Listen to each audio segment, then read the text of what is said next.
हम प्रार्थना करें।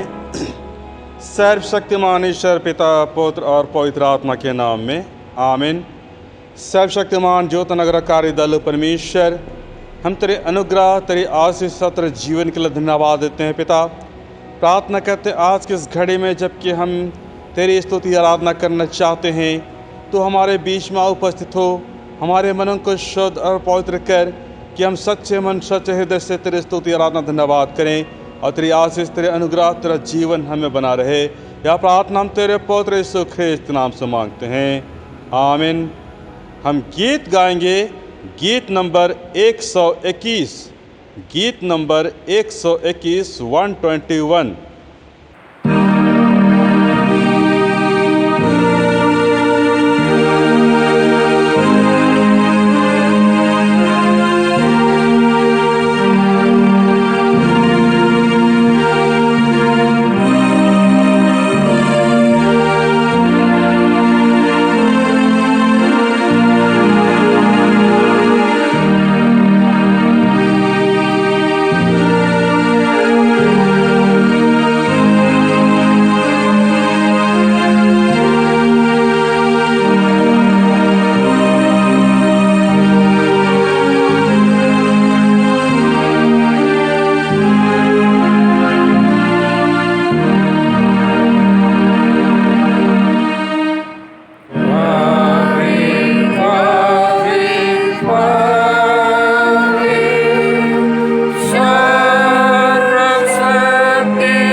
संत स्टीफन चर्च हजारीबाग पेरिस की ओर से आप सबों को यीशु सहाय छोटनागपुर डायसिस की ऑनलाइन आराधना में आप सबों का स्वागत है।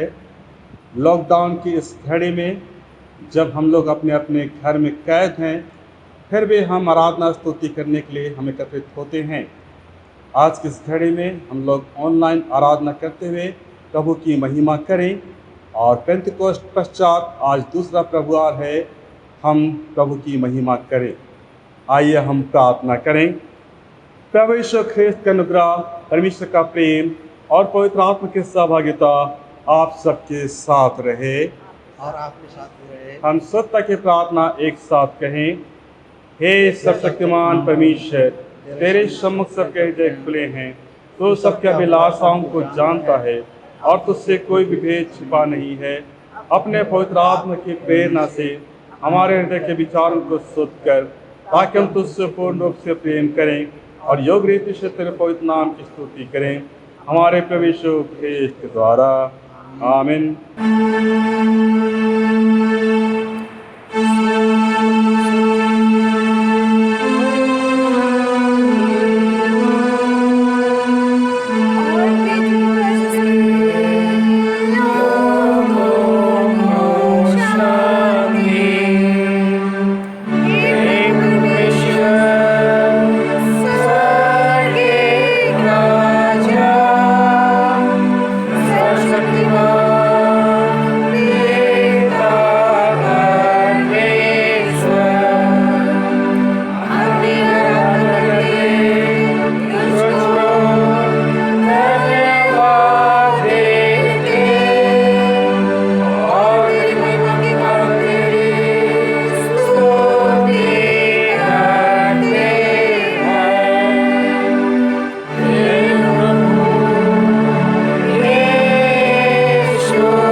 आज पेंतिकोस्त के पश्चात दूसरा प्रभुवार है, उसके लिए हम प्रार्थना करें।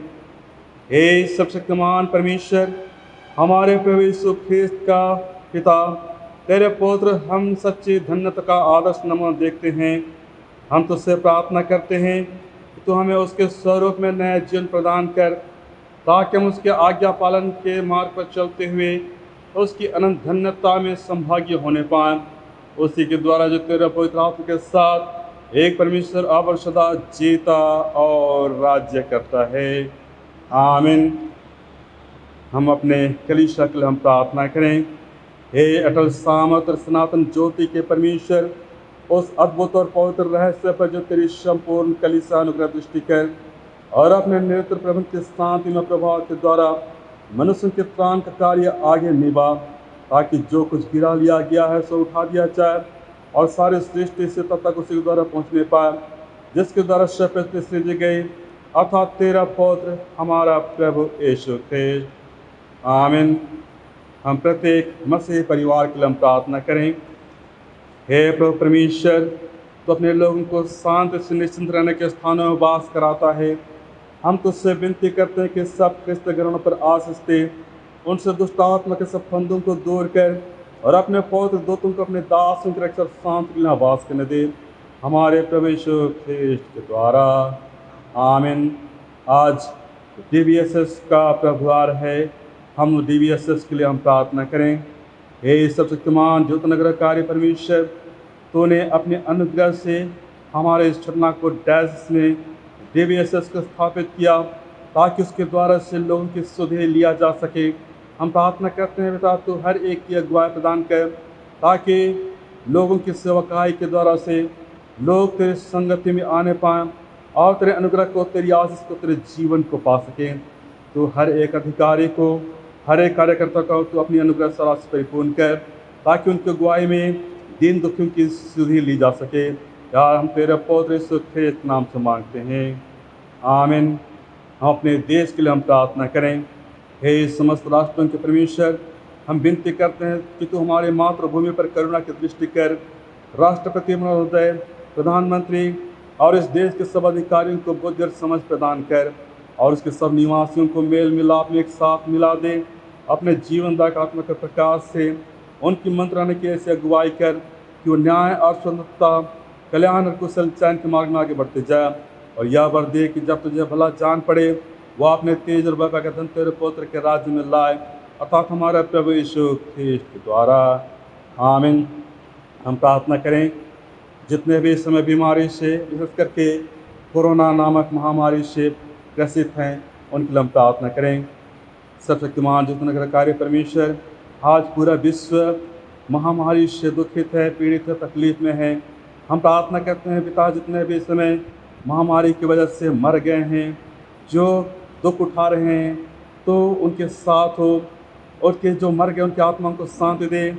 जो इस समय अस्पतालों में हैं, घरों में हैं, तो उनके साथ रह, उन्हें चंगाई प्रदान कर ताकि वे स्वस्थ होकर के तेरी आशीषों को प्राप्त कर सके। जितने डॉक्टर नर्स जो उनकी सुधि ले रहे हैं, तो उनके साथ हो, उन्हें ज्ञान बुद्धि से परिपूर्ण कर ताकि उनके इलाज के द्वारा से जितने भी मरीज हैं वे स्वस्थ हो सके और अपने जीवन में तेरे आनंद को प्राप्त करें। तब जो भी दवाइयों के लिए कोशिश कर रहे हैं, तो उनके साथ रह कि जब दवाइयाँ जल्द से जल्द तैयार हो सके और उसके द्वारा से हर एक बीमार ग्रसित उसे चंगाई पाए और तेरी अनुग्रह, तेरी आशीष हमारे साथ रहे। यह प्रार्थना हम तेरे पौत्र यीशु ख्रीस्त नाम से मांगते हैं। आमीन। हम सुसमाचार प्रचार के लिए हम प्रार्थना करें। हे परमेश्वर, तूने सब जाति के मनुष्यों को एक ही लहू से सारे पृथ्वी पर बास करने के लिए उत्पन्न किया और अपने धन्य पौत्र को इसलिए भेजा कि जो दूर है, जो निकट है, दोनों का मेल का प्रचार करे। यह वर दे कि इस देश के सब लोग तुझे टटू कर पाएँ। और हे स्वर्गीय पिता, उस प्रतिज्ञा की शीघ्र पूरा कर जो तूने की है। मैं सारे मनुष्यों पर अपना आत्मा डूब लूँगा, हमारे त्राता यीशु ख्रीस्त के द्वारा। आमीन। हम इस समय धर्मशास्त्र से पाठ वचन हम लोग सुनेंगे।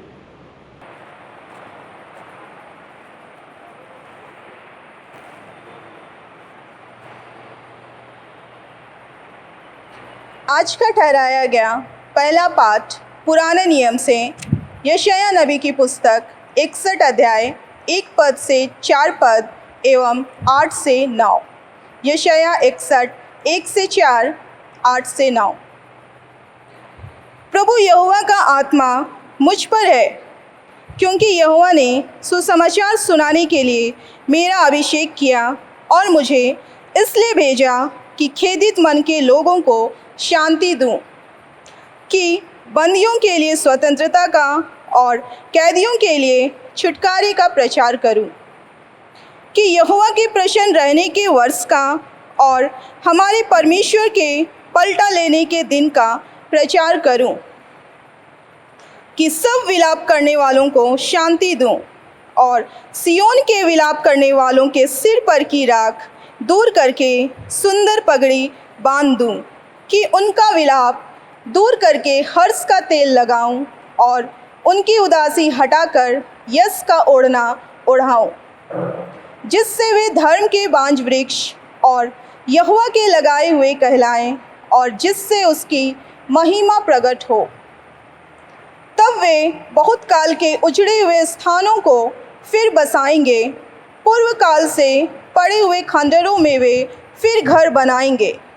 उजड़े हुए नगरों को जो पीढ़ी पीढ़ी से उजड़े हुए हों, वे फिर नए सिरे से बसाएंगे।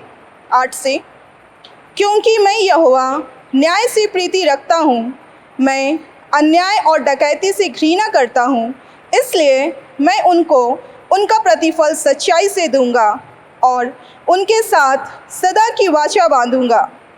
उनका वंश जाति जाति में और उनकी संतान देश देश के लोगों के बीच प्रसिद्ध होगी। जितने उनको देखेंगे पहचान लेंगे कि यह वह वंश है जिसको परमेश्वर ने आशीष दी है। यह परमेश्वर का पवित्र वचन है। परमेश्वर का धन्यवाद हो।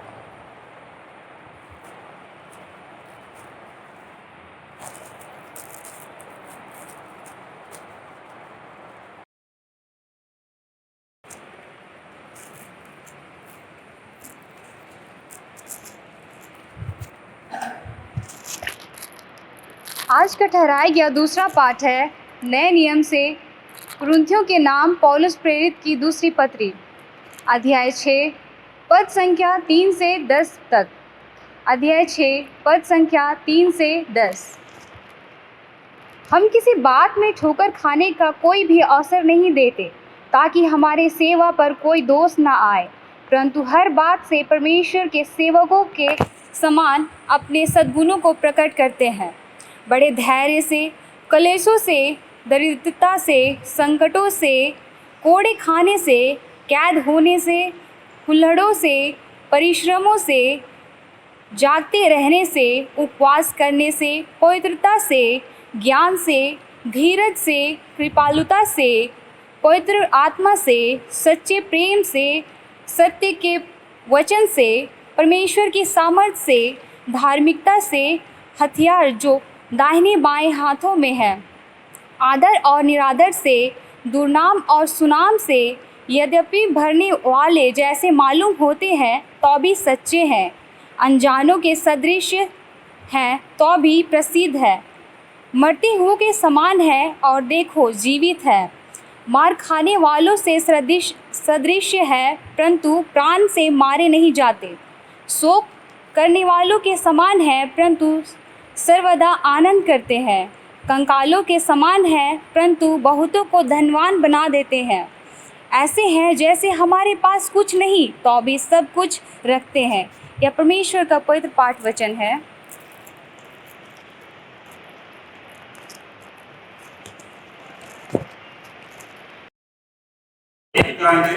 गीत नंबर 122, गीत नंबर 122, 122।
पवित्र सुसमाचार, पवित्र मत्ती रचित सुसमाचार उसके 5वें अध्याय और उसके पहले पद से सुसमाचार आरंभ होता है।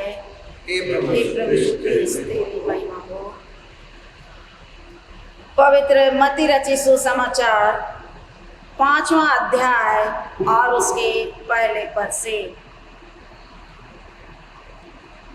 यीशु भीड़ को देखकर पहाड़ पर चढ़ गया और जब वह बैठ गया तो उसके चेले उसके पास आए और वह अपना मुंह खोलकर उन्हें यह उपदेश देने लगा। धन्य है वे जो मन के दीन हैं, क्योंकि स्वर्ग का राज्य उन्हीं का है। धन्य है वे जो शोक करते हैं, क्योंकि वे शांति पाएंगे। धन्य है वे जो नम्र हैं, क्योंकि वे पृथ्वी के अधिकारी होंगे। धन्य है वे जो धार्मिकता के भूखे और प्यासे हैं, क्योंकि वे तृप्त किए जाएंगे। धन्य है वे जो दयावंत है, क्योंकि उन पर दया की जाएगी। धन्य है वे जिनके मन शुद्ध हैं, क्योंकि वे परमेश्वर को देखेंगे। धन्य है वे जो मेल कराने वाले हैं, क्योंकि वे परमेश्वर के पुत्र कहलाएंगे। धन्य है वे जो धार्मिकता के कारण सताए जाते हैं, क्योंकि स्वर्ग का राज्य उन्हीं का है। धन्य हो तुम जब मनुष्य मेरे कारण तुम्हारी निंदा करें और सताए और झूठ बोल बोल कर तुम्हारे विरोध में सब प्रकार की बुरी बात कहे, तब आनंदित और मगन होना, क्योंकि तुम्हारे लिए स्वर्ग में बड़ा फल है। इसलिए कि उन्होंने उन भजदक्ताओं को जो तुमसे पहले थे इसी रीति से सताया था। यह प्रभु यीशु ख्रीस्त का सुसमाचार है। हे प्रभु यीशु क्रिस्त तेरी स्तुति हो। आप सबों को यीशु सहाय। एक समय की बात है, एक ऊंचे पहाड़ पर एक आश्रम हुआ करता था और उसमें बहुत सारे नन्स रहा करती थी। और एक बार यूं हुआ कि एक धनी व्यक्ति उस आश्रम में आया और उसने उन नन्स के सामने में ये बातों को रखा कि वो धन देना चाहता है और उनकी मदद करना चाहता है। जो वहाँ नन्स रहती थी उन्होंने उसका स्वागत किया और सारी बातें खत्म होने के बाद वो नन्स की जो प्रधान है उसके साथ वो बाहर निकलता है और उस पहाड़ की चोटी से वो एक नीचे महल नुमा घर को दिखा करके कहता है कि क्या ही बेहतर होता कि ये वो मकान आप लोगों को दिया जाता आपके आश्रम के लिए, और वहाँ सारी सुविधाएं वहाँ है। सो ये सारी सुविधाएं वहाँ आपको मिल जाएंगी और आप वहाँ सुखी रहेंगी, अपने कार्यों को बेहतर कर सकेंगी। उस नन्स ने, जो नन्स की प्रधान थी, उसने उस व्यक्ति की तरफ अपनी आंखों को उठाया और बड़े धीमे से जवाब दिया, वो मेरा ही घर है। अब मैं वहाँ नहीं रहती, अब मैं इस आश्रम में रहती हूँ और मैं सुखी हूँ और परमेश्वर की सेवा करती हूँ। आइए प्रार्थना करें। सर्वशक्तिमान दयालु पिता परमेश्वर, हम आपके शुक्रगुजार हैं सुंदर समय के लिए जो आपने दिया। इस समय हम आपकी बेटी बेटियाँ बाइबल के विद्यार्थी होकर बड़े नम्रता पूर्वक आपके चरणों के निकट बैठते हैं। अपने पवित्र आत्मा को शिक्षक होकर के वक्ता और श्रोता दोनों के ऊपर नियुक्त करें, हमारे प्रभु यीशु ख्रीस्त के द्वारा। आमीन। मेरे प्रियो, आज का जो विषय है वह है सुखी कौन। यीशु में बताते हैं कि वास्तव में सुखी या धन्य कौन है। आज का जो पाठ है वो हमें मिलता है मत्ती 5 अध्याय उसके 1 से लेकर 12 पद तक, और इसे हम धन्य वचन के नाम से जानते हैं या पहाड़ी उपदेशों के नाम से जानते हैं। और ये पहाड़ी उपदेश बाइबल के पूरी शिक्षाओं में एक महत्वपूर्ण स्थान भी रखते हैं। पवित्र बाइबल में इस पहाड़ी उपदेश के यदि हम संदर्भ को देखें तो हम पाते हैं कि यीशु ख्रिस्ट अपने चेलों को नियुक्त करते हैं और उसके तुरंत बाद ये उपदेशों की श्रृंखला को हम यहाँ पाते हैं।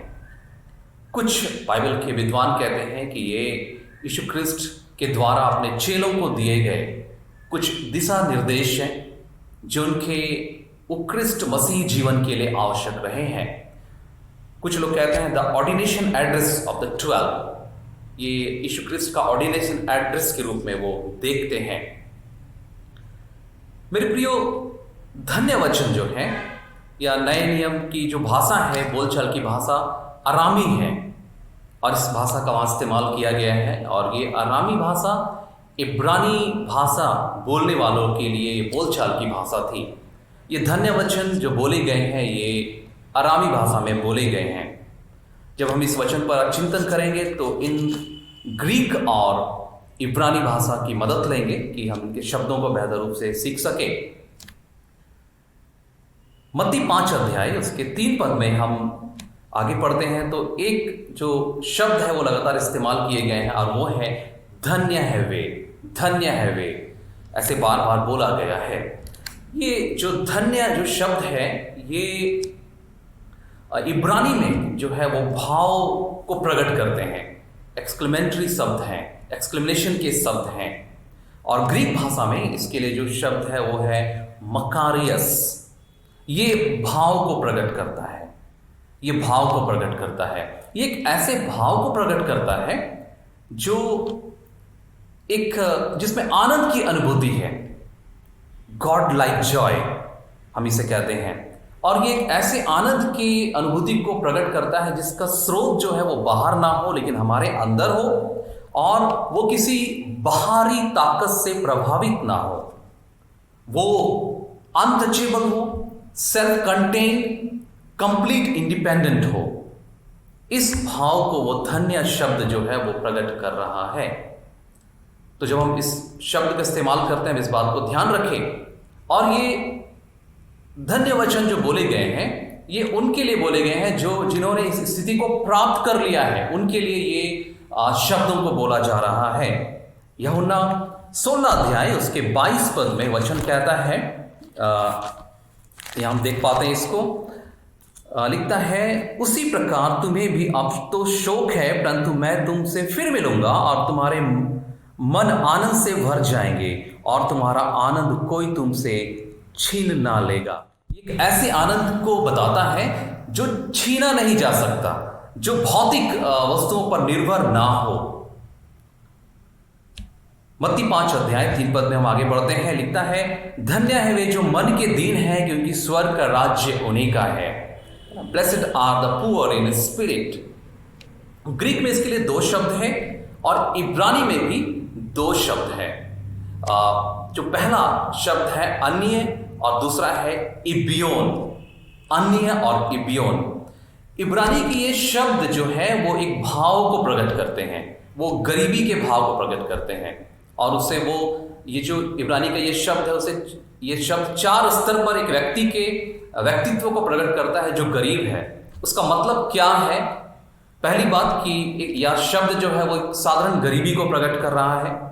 चूंकि वह गरीब है और उसके पास ताकत नहीं है, वह प्रभावी नहीं है, समाज में उसका स्थान नहीं है, तो वह समाज में दबा कुचला है। और चूंकि उसके पास कुछ भी नहीं है और वह समाज में ऑपरेस्ड हम जिसे कहते हैं या हाशिए से बाहर का व्यक्ति है, वो उसका जीवन जो है वो पूरी तरह परमेश्वर पर केंद्रित है। तो यहां हम एक बात को देखते हैं कि संबंध को दिखाता है, उसका पूरा विश्वास परमेश्वर पर आधारित है और एक दीनता की दशा को दिखाता है। इसका मतलब ये नहीं कि हम आत्मिक दीनता की बात, आत्मिक गरीबी की बात करते हैं और भौतिक गरीबी को हम नज़रअंदाज कर रहे हैं। बाइबल हमें बतलाता है कि वो भी दुखित हैं जो संसार में गरीब हैं, लाचार हैं, जिनके पास खाने के लिए भोजन नहीं है, कपड़े नहीं हैं। लेकिन ये जो दीनता है, ये सारी बातें मिलकर के परमेश्वर के निकट एक मनुष्य को लाती है, एक संबंध को कायम करती है। तो वचन कहता है धन्य है वे जो मन के दीन है क्योंकि स्वर्ग का राज्य उन्हीं का है। स्वर्ग के राज्य के बारे में जब हम बात करते हैं तो हम पाते हैं कि वहां पर इन गरीबों के लिए एक विशेष बात कही गई है कि ये स्वर्ग राज्य के अधिकारी होंगे। तो दीनता का मतलब हम यहाँ ये इसके द्वारा समझते हैं। चौथा पद में है, लिखता है धन्य है वे जो शोक करते हैं क्योंकि वे शांति पाएंगे। ग्रीक का जो शब्द है वो मन की पीड़ा को दर्शाता है। ये उस पीड़ा को दर्शा रहा है कि कोई व्यक्ति मर गया है और उसके लिए आंसू बहाकर लोग विलाप कर रहे हैं, दूसरों के दुख में शामिल हो रहे हैं। दूसरा अर्थ यह भी बतलाता है जो में मिलता है मत्ती 4:17 पद में, जहां यीशु अपने प्रचार का आरंभ मन फिराव के साथ करते हैं। मन फिराव का वो प्रचार करते हैं। लिखता है मन फिराव क्योंकि स्वर्ग का राज्य निकट है। मेरे प्रियो, Christianity begins with sense of sin. मसीहत का आरंभ हमारे पाप के अनुभव से होता है कि हम पापी हैं, और यही बात हमारे अंदर, हमारे हृदय में शोक को उत्पन्न करता है। भजन संहिता गीत संख्या 51 उसके 17वें पद में वचन कहता है, टूटा मन परमेश्वर की योग्य बलिदान है, हे परमेश्वर तो टूटे और पीसे हुए मन को तुझ नहीं जानता। यह हमें प्रोत्साहित करता है कि हम शोकित हो। पहली बात, दूसरों के दुख में शोकित हो, आंसू बहाएं दूसरों के लिए, और अपने लिए भी हम शोकित हो, अपने पापों के लिए भी हम शोकित हो। यह उनको शांति देने की बात करता है। 5 अध्याय के 5 पद में हम आगे बढ़ते हैं। लिखता है धन्य है वे जो नम्र है क्योंकि वे पृथ्वी के अधिकारी होंगे। नम्रता अंग्रेजी में शब्द है मीकनेस। ग्रीक में एक शब्द है और वो है प्राउज। और यहां एक बड़ी अद्भुत बात हम यहां पाते हैं। ये प्राउज शब्द को अरस्तु, जो कि एक प्रसिद्ध दार्शनिक है यूनान का, वो इस बात की व्याख्या करते हैं और कहते हैं a man is always angry at the right time and never angry at the wrong time. ये व्यक्ति, ये दार्शनिक कहते हैं कि एक व्यक्ति जो कि सही समय पर गुस्सा होता है और गलत समय पर गुस्सा नहीं होता। सही समय क्या है और गलत समय क्या है? सही समय है जब हम अपने लिए गुस्सा नहीं होते, लेकिन हम जब दूसरों के ऊपर होते हुए अन्याय को देखते हैं तो हम क्रोधित होते हैं, या दूसरों के लिए हम क्रोधित होते हैं। यह सही समय है, इसके बारे में वो बात करता है। इसका मतलब है नम्रता का जो परिभाषा यहां हमें मिल रही है वो ये है कि जो दूसरों के लिए लड़ता हो और अपने ऊपर होने वाले बातों के लिए उतना चिंतित ना हो। दूसरा जो भाव है इस शब्द का वो जानवरों को पालतू बनाने के लिए इस्तेमाल किया जाता है, उन्हें नियंत्रित किया जाता है। यह शब्द हमसे मांग करता है कि हम स्वनियंत्रित हों, सेल्फ कंट्रोल। पवित्र बाइबल में गिनती की किताब उसके 12 अध्याय उसके 3 पद में वचन कहता है मूसा पृथ्वी भर के रहने वाले सब मनुष्यों से बहुत अधिक नम्र स्वभाव का था। मूसा के जीवन को हम देखते हैं, उसके व्यक्तित्व को हम समझते हैं। इजरायलियों की अगुवाई करते हुए वो कैसे परमेश्वर के साथ चला है, उसका व्यवहार कैसा रहा है। वो क्रोधित भी हुआ है, कहीं कहीं वो क्रोधित हुआ, लोगों के ऊपर क्रोधित हुआ। उसके पूरे व्यक्तित्व को देखते हैं तो उसके बारे में बाइबल कहता है कि वो पृथ्वी के सबसे नम्र व्यक्तियों में पाया जाता है। मेरे प्रियो, धन्य वचन हमें प्रोत्साहित करता है कि हम दूसरों के लिए आवाज उठाने वाले बने और परमेश्वर की मदद से अपने आप को नियंत्रित करें। मत्ती 5 अध्याय 6 पद में आगे वचन कहता है धन्य है वे जो धार्मिकता के भूखे और प्यासे हैं क्योंकि वो तृप्त किए जाएंगे।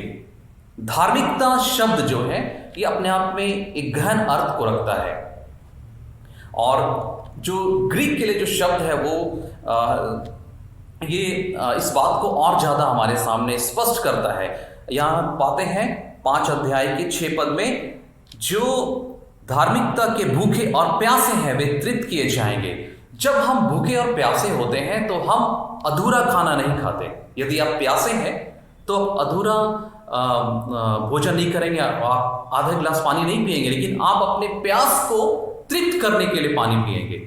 यहाँ पर ये जो वाक्य है ये हमें बताता है कि हमें धार्मिकता को पूरी तरह आत्मसात करना है। ये पूरी धार्मिकता की बात करता है, ये पूरी धार्मिकता की मांग करता है, और ये उनको धन्य कहता है, आशीषित करता है जो पूरी तरह धार्मिकता में है।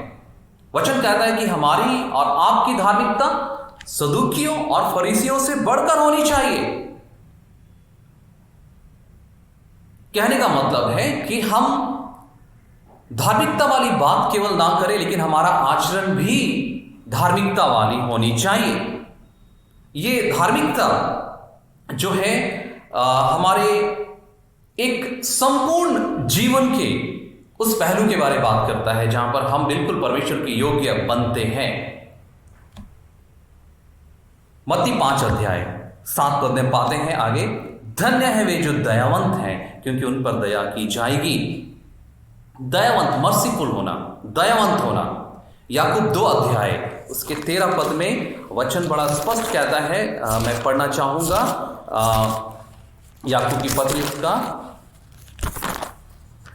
13 पद लिखता है, क्योंकि जिसने दया नहीं की उसका न्याय बिना दया के होगा, दया न्याय पर जयवंत होता है। मेरे प्रिय, प्रभु की प्रार्थना में भी हम कहते हैं और हम मांगते हैं कि जैसे हमने दूसरों के अपराध क्षमा किए, वैसे तुम भी दूसरों के हमारे अपराध क्षमा करो। इब्रानी शब्द जो है इस दयावंत के लिए वो है खसैड। खसैड ये शब्द जो है ये बताता है कि हम किसी के लिए क्षमा के शब्द के उच्चारने वाले नहीं बने, लेकिन अपने हृदय से उस क्षमा को व्यक्त करने वाले बने। क्षमा जो है वो हमारे हृदय की गहराई से होना चाहिए। मेरे प्रिय, मैं आपको बताना चाहता हूं कि यीशु मसीह ने हमारे लिए दया की मांग की। उसने हमारे पापों को परमेश्वर के निकट रखा और एक वो बलिदान का मेमना बना और हमारे लिए उसने दया कमाई। हम जो है दया पाए हुए व्यक्ति हैं। वचन कहता है कि धन्य वे हैं जो शब्द से क्षमा करते हैं और अपने विचारों से, अपने हृदय से भी क्षमा देने वाले हैं। मत्ती 5 अध्याय उसके 8 पद में लिखता है आगे, धन्य है वे जो मन के शुद्ध हैं क्योंकि वे परमेश्वर को देखेंगे। या हमसे स्वनिरीक्षण की मांग करता है। इसके लिए जो ग्रीक का शब्द इस्तेमाल किया गया है वो है काथारोस। इसका मतलब होता है बिना मिलावट वाला, शुद्ध, बिना मिलावट वाला, शुद्ध। हम प्रकाशित वाक्य 4 अध्याय उसके 3 पद में परमेश्वर के स्वभाव के बारे में पाते हैं, जहां पर 3 पत्थर से परमेश्वर के स्वभाव की तुलना की गई है। उसमें से एक स्वभाव जो है वो एक पत्थर का रंग है जो सफेद है, वो शुद्धता, पवित्रता की मांग करता है। वचन कहता है मैं पवित्र हूं इसलिए तुम भी पवित्र बनो। मेरे प्रियो, शुद्धता हमारे जीवन में एक अद्भुत दर्शन को लेकर के आता है। एक सामान्य व्यक्ति जब आकाश के तारों को देखता है तो वो आकाश के तारों को सामान्य दृष्टिकोण से देखता है, एक चमकता हुआ पुंज दिखाई देता है। लेकिन उसी जगह एक खगोल विज्ञानी जो है वो जब उन तारों को देखता है तो उसके पास उन तारों की अच्छी समझ होती है, उन तारों के वो नाम बताता है और सारी जानकारियां वो देता है। शुद्ध मन, जो ये शुद्ध मन है, हमें और आपको परमेश्वर को देखने के लिए एक नजरिया देता है, उसकी समझ प्रदान करता है। और ये केवल शुद्ध मन के साथ ही धन्य है। शुद्ध मन हमारे मोटिव को दर्शाता, हमारी नीयत को दर्शाता है। मत्ती 5 अध्याय 9 पद में हम पाते हैं आगे, धन्य है वे जो मेल कराने वाले हैं क्योंकि वे परमेश्वर के पुत्र कहलाएंगे। मेरे प्रियो, मत्ती 5 अध्याय 9 पद में कहता है धन्य है वे जो मेल कराने वाले हैं क्योंकि वे परमेश्वर के पुत्र कहलाएंगे। इब्रानी शब्द जो है वो है शालोम। शालोम जो है वो नकारात्मक शब्द नहीं है, कहने का मतलब है, जब हम ये शालोम अभिवादन के लिए बोलते हैं तो हम ये सामने वाले को नहीं बोलते कि आपके जीवन में कुछ भी खराब नहीं है, सब कुछ ठीक है। लेकिन ये शालोम शब्द जो है वो एक सर्वोच्च स्थिति को व्यक्त करता है। परमेश्वर आपके साथ है और सब कुछ ठीक है, आपके जीवन में सब कुछ ठीक है। मेरे प्रियो, 9 पद हमें बताता है कि धन्य है वे जो मेल कराने वाले हैं, जिसका अर्थ है कि ये लोग जो हैं ये अपने जीवन में परमेश्वर की शांति का अनुभव करते हैं और वो शांति दूसरों के साथ बांटते हैं। ये मेल कराने वाले हैं, ये शालोम की स्थिति में पाए जाते हैं और ये शालोम अपनी संगति में आने वाले अन्य लोगों के साथ भी बांटते हैं। इसके लिए जो ग्रीक में एक शब्द मुझे मिला है वो है हुइओस। हुइओस जो है ये परमेश्वर के बेटे बेटियों के लिए इस्तेमाल किया गया है और कहा गया है कि जो इस कार्य में परमेश्वर का साथ देते हैं वो परमेश्वर के बेटे और बेटियां हैं। एक रब्बाई जब अभिवादन करता है शालोम शब्द के साथ, तो वो अपने साथ साथ अपने दूसरे लोगों के साथ भी अच्छे संबंध की शुभकामना व्यक्त करता है, दूसरों से अच्छा रिश्ता रखने की शुभकामनाएं व्यक्त करता है। मेरे प्रियो, मेल करने वाले परमेश्वर के बेटे और बेटियां कहलाते हैं। वो परमेश्वर के साथ काम करने वाले होते हैं, वो मेल कराने वाले होते हैं। याद रखिए, यीशु ख्रिस्त ने भी हमारा और हमारे पिता का मेल करवाया, हमारे बीच में जो भी बाधाएं थी उसको दूर किया और परमेश्वर के साथ हमारा मेल करवाया। धन्य है वे जो मेल कराने वाले हैं, क्योंकि वे परमेश्वर के पुत्र कहलाएंगे। हम आगे देखते हैं मत्ती 5:10 पद में, 10 और 12 में एक साथ लूंगा। धन्य है वे जो धार्मिकता के कारण सताए जाते हैं, क्योंकि स्वर्ग का राज्य उन्हीं का है। धन्य हो तुम जब मनुष्य मेरे कारण तुम्हारी निंदा करे और सताए और झूठ बोलकर तुम्हारे विरोध में सब प्रकार की बुरी बातें कहें, तब आनंदित और मगन होना, क्योंकि तुम्हारे लिए स्वर्ग में बड़ा फल है। इसलिए कि उन्होंने इन भविष्यवक्ताओं को जो तुमसे पहले थे इसी रीति से सताया था।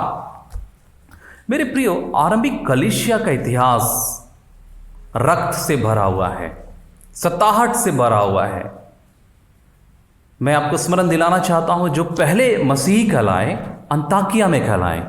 ये जो मसीह शब्द है अंताकिया में इस्तेमाल किए गए, और ये जो शब्द है मसीही, ये एक नकारात्मकता को दिखाता था, ये डेरोगेटिव टर्म है। उस समय अंताकिया में जब मसीह बोला जा रहा था लोगों को, तो उसको टोंट किया जा रहा था, उनको चिढ़ाया जा रहा था। हुआ यूं था कि जिन लोगों ने प्रभु यीशु को ग्रहण कर लिया था, अब वे बुरे काम से तौबा कर लिए थे, उनके जीवन में सुधार आ गया था, वो सांसारिक रूप में नहीं चल रहे थे। मान लीजिए एक व्यक्ति जो दुकान में नौकरी कर रहा है, उसने यदि वो मसीही बन गया है तो अपने मालिक के लिए वो बेकार साबित हो रहा है, क्योंकि अब वो अपने मालिक के साथ मिलकर धोखा नहीं दे रहा है, वो मापने में तौलने में कमी नहीं कर रहा है। उसने इस बात के लिए इनकार कर दिया है, तो उसका मालिक के लिए वो बेकार हो गया। तब वो एक प्रकार से अपने मालिक के लिए बेवकूफ बन गया, सांसारिक दृष्टिकोण से वो बेवकूफ बन गया। मसीह कहलाने का मतलब था बेवकूफ होना। मेरे प्रियो, आरंभिक कलीसिया में मसीहों के लिए दिन बड़े चुनौतीपूर्ण थे। एक व्यक्ति जब मसीहत को ग्रहण करता था, उसे बहुत सारे सांसारिक और सामाजिक अधिकारों से वंचित होना पड़ता था। दूसरा कुरिन्थी उसका 6 पद से आगे हम लोगों ने पढ़ा, जो पौलुस अपने बारे में बता रहा है, ये उसी के बारे में है। पौलुस के बारे में यदि हम छानबीन करें तो फिलिप्पी उसके 3 अध्याय 5 पद में पौलुस अपना परिचय देता है कि मैं कौन हूं। फिलिप्पी 3 अध्याय 5 पद लिखता है यहां पर कि 8वें दिन मेरा खतना हुआ, इज़राइल के वंश और बिन्यामीन के गोत्र का हूं, इब्रानियों का इब्रानी हूं, व्यवस्था के विषय में यदि कहो तो फरीसी हूं। आगे वो लिखता है, ये सब कुछ इस समाज में मुझे एक अच्छा जगह दिलाता है, इज्जत देता है। आगे लिखता है 8 पद में, वरन मैं अपने प्रभु मसीह यीशु की पहचान की उत्तमता के कारण सब बातों को हानि समझता हूं, जिसके कारण मैंने सब वस्तुओं की हानि उठाई और उन्हें कूड़ा समझता हूं, जिससे मैं मसीह को प्राप्त करूं। इस पौलुस ने अपने मसीहत के लिए, अपने मसीह के पीछे चलने के कारण, अपने जो भी संसारिक बातें थी जो उन्हें एक अच्छा स्थान दिला रही थी समाज में, उसे उसने त्याग दिया, कूड़ा समझा, उसने उन्हें छोड़ दिया। दूसरा कुरिन्थी 6 पद में हम उन्हीं बातों को पा रहे हैं। वो अपने बारे में कहता है, परंतु हर बात से परमेश्वर के सेवकों के समान अपने सद्गुणों को प्रकट करते हैं, बड़े धैर्य से, क्लेश से, दरिद्रता से, संकटों से, कोड़े खाने से, कैद होने से, हुल्लड़ों से, परिश्रम से, जागते रहने से, उपवास करने से। यह व्यक्ति ने अपने मसीहत होने के कारण जो भी प्रिविलेज था समाज में, जो भी उसे वो बातें मिली थी जिससे उसको समाज में स्थान मिलना चाहिए था, उन्हें वो छोड़ दिया। ये धन्य वचन जो है यहां पर हमें इन बातों को हमारे सामने रखता है। मेरे प्रियो, हमसे ये मांग करता है कि हम मसीहत होने के नाते क्या हम दूसरों के मुंह से अपने लिए बेवकूफ शब्द सुनना पसंद करेंगे? एक मसीही व्यक्ति संसारिक दृष्टिकोण से बेवकूफ होता है क्योंकि उसके वो माप तौल पर नहीं चलता। धन्य वचन हमारे आत्मिक और संसारिक जीवन में आनंद और शांति को लाता है, हमें यह सुखी बनाता है, हमें यह आनंदित बनाता है, और वो सुख देता है, वो सुख जो कि हमारे भौतिक जो बातें हैं उससे प्रभावित नहीं होती। एक सच्चा मसीह व्यक्ति अंदर से आनंदित होता है, वो प्रभु में आनंदित होता है, प्रभु में आनंदित होता है, उसके आनंद का स्रोत होता है प्रभु, और वो बाहरी चीजों के द्वारा प्रभावित नहीं होता।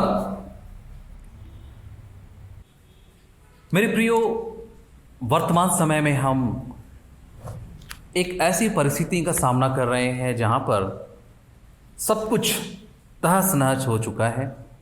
इस कोरोना महामारी ने लोगों के हृदय को शोक से भर दिया है, लोगों के सुख को अशांति में बदल दिया है, लोग दुखित हैं।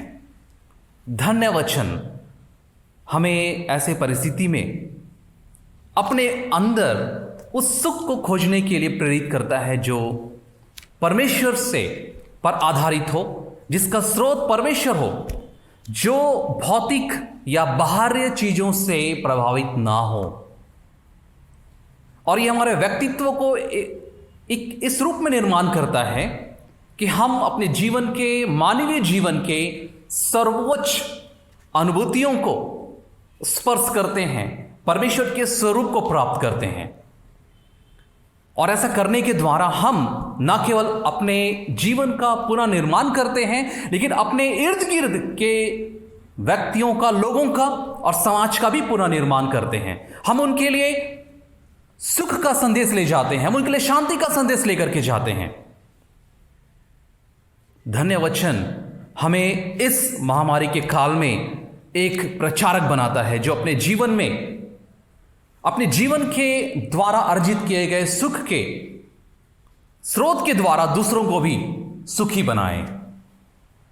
आइए इस कोरोना की चुनौती को हम एक उपलब्धि में बदले और परमेश्वर के लिए लोगों के हृदय को जीते। परमेश्वर इस वचन के द्वारा आपको आशीषित करें। आइए हम प्रार्थना करें। सर्वशक्तिमान दयालु पिता परमेश्वर, हम धन्यवाद करते हैं और निश्चय आपके पुत्र ने धन्य वचन के द्वारा पिता हमारे मानवीय जीवन के सर्वोच्च स्थिति को हमारे सामने प्रकट किया है। उसने अपने चेलों को इस धन्य वचन देने के द्वारा सेवकाई के लिए प्रोत्साहित किया। हम प्रार्थना करते हैं कि हम जो आपके बेटे बेटियां हैं, हम जो आपके पीछे चलने वाले हैं, इस वचन के द्वारा हमें भी प्रोत्साहित करें। होने दीजिए कि हम भी आपके बेटे के चेलों की तरह अपने जीवन के द्वारा दूसरों को प्रभावित करने वाले बन सकें, हमारे प्रभु यीशु ख्रिस्ट के द्वारा। आमीन।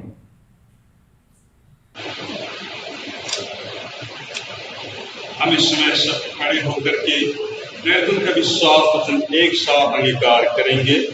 हम एक साथ कहें, मैं सर्वशक्तिमान पिता स्वर्ग और पृथ्वी के सृष्टिकर्ता परमेश्वर पर विश्वास करता हूँ। मैं सकलौते पुत्र हमारे प्रभु यीशु ख्रिस्त पर विश्वास करता हूँ और पवित्र आत्मा के सामने से गर्भ में आया, आत्मारी मरियम से जन्मा, उसने पौंतुस पिलातुस के शासन में दुख भोगा, वह क्रूस पर चढ़ाया गया, मरा और गाड़ा गया और मृत्यु के लोक में उतरा, तीसरे वह जी उठा, वह सर पर चढ़ गया और पिता के दाहिने ओर विराजमान है। वह जीवित और मृत्यु को न्याय करने को फिर आएगा। वह पवित्र आत्मा पर, पवित्र सभा कलीसिया पर, संतों की संगति, पापों की क्षमा, देह के पुनरुत्थान और अनंत जीवन का विश्वास करता हूँ। आमीन। अब हम समस्त मानव जाति के लिए प्रार्थना करें और अपनी प्रार्थनाओं को प्रभु यीशु ख्रिस्त के निरंतर निरंतर के साथ अर्पित करें। हम प्रार्थना करें। हे पिता, हम प्रार्थना करते हैं कि समस्त संसार में न्याय और शांति स्थापित हो और प्रत्येक व्यक्ति भरपूर जीवन प्राप्त करे। हे दयावान प्रभु, उन सब लोगों के लिए जो गांव और नगरों में रहते हैं, उन सब बातों को दूर करने के लिए जिनसे आपसी फूट और झगड़े होते हैं, और हमारे देश में सच्ची एकता की बढ़ती के लिए, हे दयावान प्रभु, हमारी प्रार्थना सुन। उन सब लोगों के लिए जो कृषि उद्योग अथवा व्यापार में लगे हुए हैं, सब मजदूरों और कारीगरों के लिए, और उन सब के लिए भी जो अपनी सेवा से हमारी आवश्यकताओं की पूर्ति करते हैं, हे दयावान प्रभु, हमारी प्रार्थना सुन। अध्यापकों और छात्रों, वैज्ञानिकों, लेखकों और कलाकारों और उन सब व्यक्तियों के लिए जो अन्य लोगों के विचारों और भावनाओं को प्रभावित करते हैं, हे दयावान प्रभु, हमारी प्रार्थना सुन। उन सब लोगों के लिए जो दुखी हैं, बेरोजगार हैं, भूखे प्यासे हैं, दरिद्र और दलित हैं, बीमार और मरणासन हैं, और उन सब व्यक्तियों के लिए जो ऐसे लोगों की सेवा और सहायता करते हैं, हे दयावान प्रभु। हमारे तथा अन्य देशों के सब शासकों के लिए, विशेषकर हमारे राष्ट्रपति, प्रधानमंत्री, इस राज्य के राज्यपाल और मुख्यमंत्री, और उनके लिए भी जो लोगों पर किसी प्रकार का अधिकार रखते हैं, हे दयावान प्रभु, हमारी प्रार्थना सुन। संपूर्ण मसीह समाज की एकता और मेल मिलाप के लिए और समस्त संसार में उनकी गवाही और सेवा कार्य के लिए, हे दयावान प्रभु, हमारी प्रार्थना सुन। भारत में तेरी समस्त कलीसिया के लिए, उसकी परिषद तथा अगुओं, विशेषकर हमारे मॉडरेटर, दक्षिण भारत की कलीसिया के मॉडरेटर और मार्तोमा कलीसिया के मेट्रोपॉलिटन के लिए, हमारे बिशप, हमारे पुरोहित और तेरी कलीसिया के सब अन्य धर्म सेवकों के लिए, कि वे सच्चाई और लगन से तेरी सेवा करें, हे दयावान प्रभु, हमारी प्रार्थना सुन। या वर दे कि तेरे उन सब भक्तों के साथ जिन्होंने अपने जीवन में तेरी निष्ठा पूर्वक सेवा की है, हम भी तेरे राज्य के नित्य आनंद में सहभागी हो सके, हे दयावान प्रभु, हमारी प्रार्थना सुन। एक साथ हम प्रार्थना करें। हे स्वर्गीय पिता, अपने राज को शीघ्र प्रकट कर और हमारे इन प्रार्थनाओं को सुन। हम तेरे पुत्र, अपने प्रभु और उद्धारकर्ता यीशु ख्रिस्त के नाम से यह मांगते हैं, आमीन। प्रिय भाई और बहनों, हमारे प्रभु यीशु ख्रिस्त ने कहा, प्रभु हमारा परमेश्वर ही एकमात्र प्रभु है। तू प्रभु अपने परमेश्वर को अपने संपूर्ण मन, संपूर्ण प्राण, संपूर्ण बुद्धि और संपूर्ण शक्ति से प्रेम कर, यह पहली आज्ञा है। दूसरी यह है, अपने पड़ोसी को अपने समान प्रेम कर। इनसे बड़ी और कोई आज्ञा नहीं। परमेश्वर ने संसार से ऐसा प्रेम रखा कि उसने अपना इकलौता पुत्र यीशु ख्रिस्त दे दिया, कि वह हमें पापों से बचाए, स्वर्ग में हमारे लिए निवेदन करता हो और हमें शाश्वत जीवन में पहुंचाए। इसलिए हम पश्चाताप और विश्वास के साथ अपने पापों का अंगीकार करें। हम परमेश्वर की कृपा से उसकी आज्ञाओं का पालन करने का और सब लोगों के साथ मेल मिलाप और प्रेम से रहने का दृढ़ संकल्प करें। हे सर्वशक्तिमान परमेश्वर, हमारे स्वर्गीय पिता, हमने मन, वचन और कर्म से तेरे विरुद्ध और एक दूसरे के विरुद्ध पाप किया है। हमने अपनी अज्ञानता, दुर्बलता के कारण और जानबूझकर भी बुराई की है और भलाई करने में असफल रहे हैं। इन सब पापों के लिए हम सचमुच खेदित हैं और अंतःकरण से पश्चाताप करते हैं। तेरे पुत्र यीशु ख्रिस्त ने हमारे लिए अपने प्राण दिए, उसी के कारण हमने जो पाप किए उनको क्षमा कर और यह वर दे कि भविष्य में हम नया जीवन पाकर सदा तेरी सेवा करें, ताकि तेरे पवित्र नाम की महिमा हो। आमीन। सर्वशक्तिमान परमेश्वर सबको क्षमा करता है। जो एक दूसरे को क्षमा करते और सच्चा पश्चाताप करते हैं, वह तुम पर दया करे, तुम्हारे सब पापों को क्षमा करे, उनसे तुमको छुटकारा दे, सब भले कामों में तुम्हें स्थिर और सबल करे और शाश्वत जीवन में बनाए रखे। आमीन। परमेश्वर का धन्यवाद हो। हम सब मिलकर कृष्ण की देन हैं। हम सब ने एक आत्मा द्वारा एक देव में उत्पन्न लिया है। हम ऐसे कार्य में संलग्न रहे जिससे शांति मिलती और एक दूसरे के निर्माण पर प्रभु के शाम से आपकी इच्छा करते हैं। हम हाथ जोड़ करके एक दूसरे से अभिवादन करेंगे।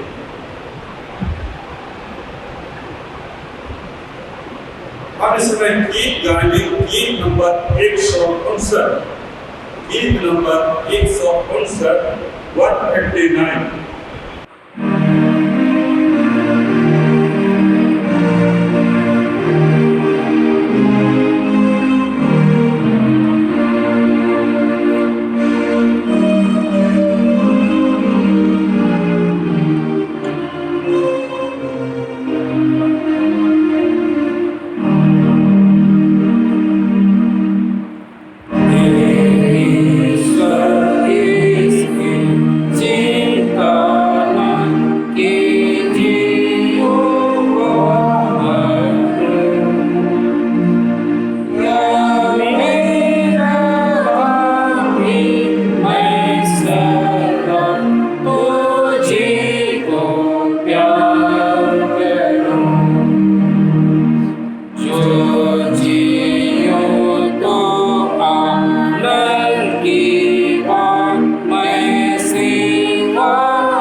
हम इस समय परमेश्वर को हर एक आशीषों के लिए जो हमारे जीवन में परमेश्वर ने हमें आशीष और अनुग्रह दी है, उसके लिए हम धन्यवाद दें।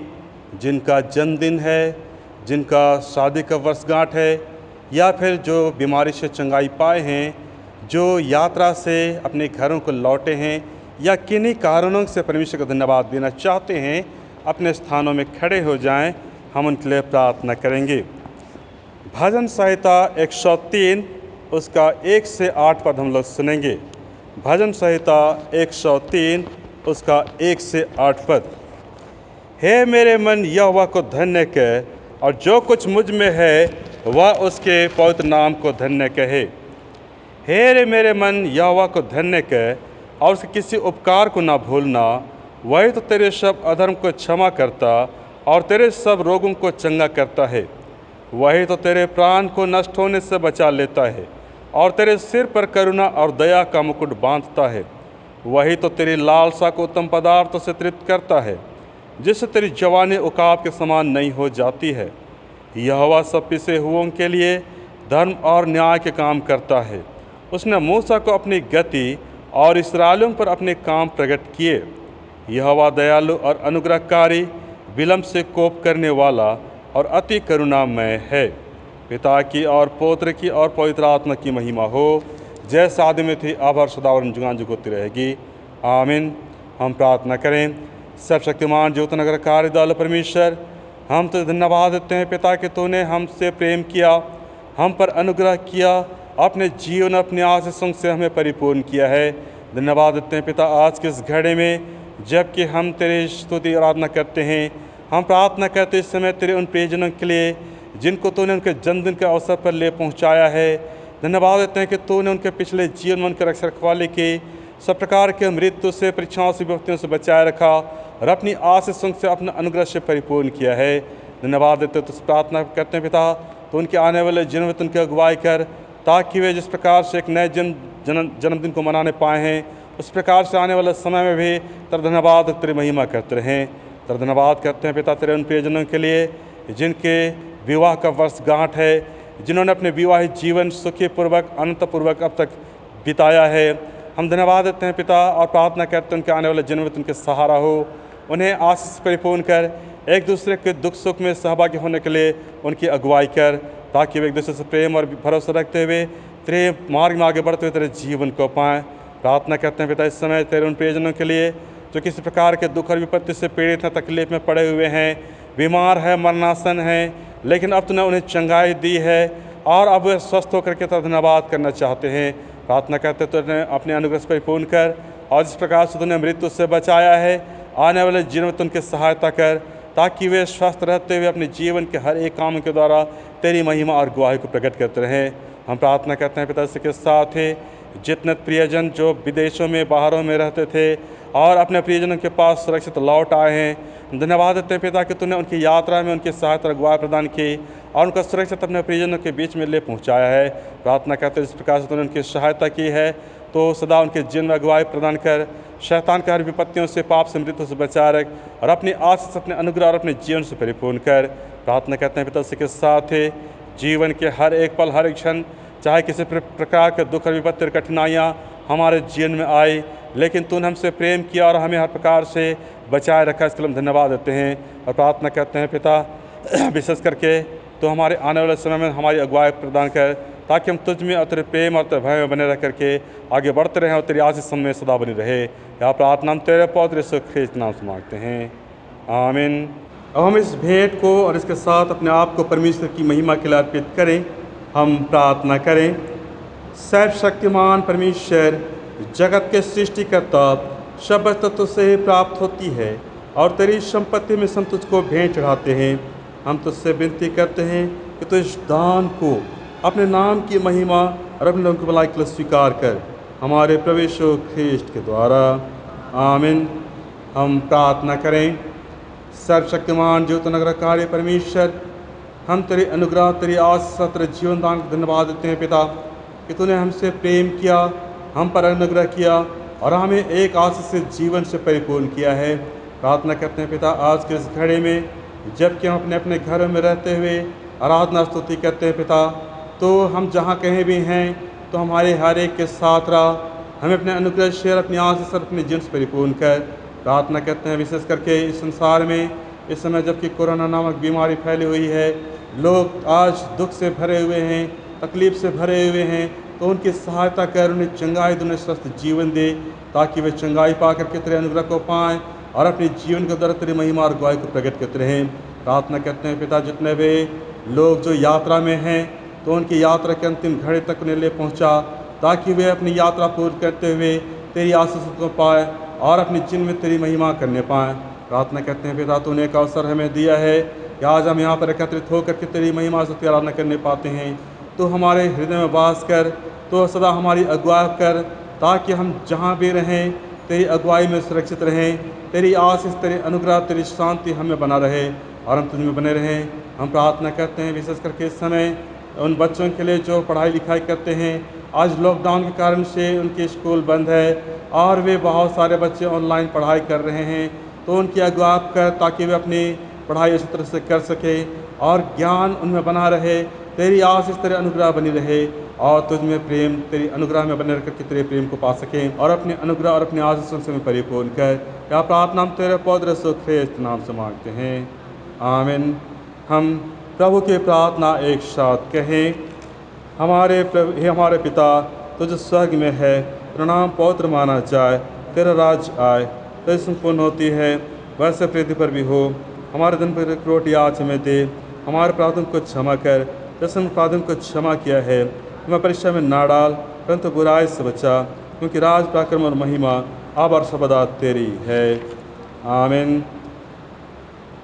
परमेश्वर के साथ जो सारे समझ से परे है, परमेश्वर के उसके पुत्र हमारे प्रभु यीशु ख्रिस्त के ज्ञान और प्रेम में तुम्हारे हृदय विचारों को सुरक्षित रखे और सर्वशक्तिमान परमेश्वर पिता, पुत्र और पवित्र आत्मा की आशीष तुम पर और तुम्हारे साथ सर्वदा रहे।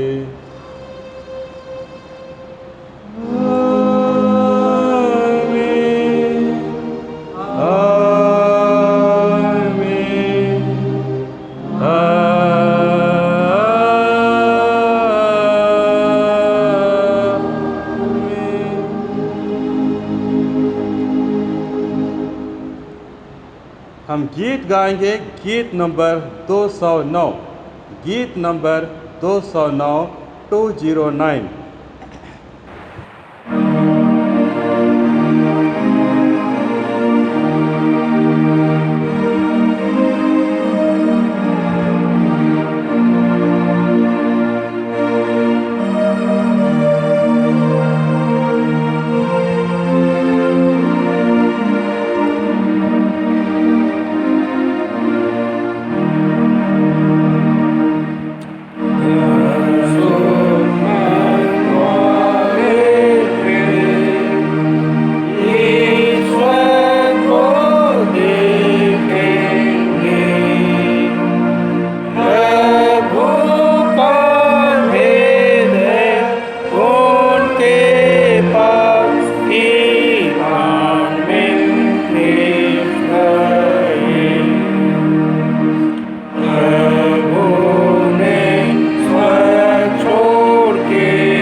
एक बार फिर से हमारे साथ लाइन आराधना में शामिल होने के लिए आप सबको बहुत बहुत धन्यवाद।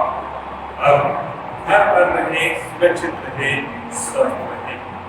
यीशु सरकार